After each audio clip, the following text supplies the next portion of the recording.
آپ یہ سمجھتے ہیں کہ امنا کے لال کی محبت میں خلل ہو تو صرف تمہارے سجدے قبول کرائیں گے تمہیں؟ اللہ اللہ ہے پتروں، خیر کی اتنا نہ جبھی حد نہیں، اس نے خود خدا ہو کر تعظیم مصطفیٰ سکھائی ہے،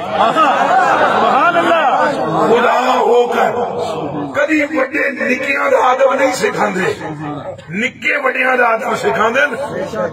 کبھی دیکھا ہے کہ باپ اپنے بیٹے کا ادب کر رہا ہو یا ادب سکھا رہا ہو؟ کبھی سنے؟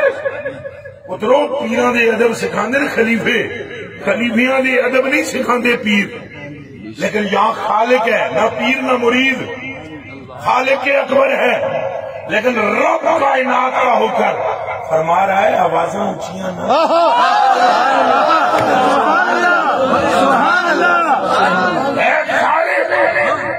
یہ حضور کا مرتبہ تین بجے تک نہیں سمجھ آیا تو پھر پٹ اپنی تقریر کتھے رب اکبر آمنہ کے لال کا ادب سکھا رہا ہے، لا ترفعوا اصواتکم۔ ایک کام ہے کیا میرے واسطے تساں کیتی بیٹھے ہو، ایک ہوا جڑا میں کروانا وہاں پہ دھیان رکھنا، ایک ہوا جڑا تساں ہن تک کیتی بیٹھے ہو، نماز روزہ ذکر فکر، اور ایک میں آپ کو کہہ رہا ہوں لا ترفعوا اصواتکم۔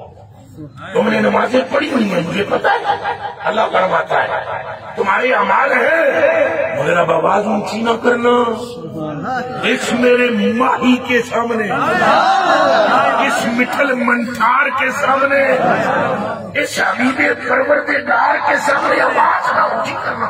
یا اللہ کیوں جائے گا آواز اونچی کی؟ چھٹی جتنا میرا نام لے جائے رڑ جائے گا، روٹ جائے گا۔ تو بتاؤ کوئی ایسی ذات جس کا ادب سکھائے بھی پروردگار۔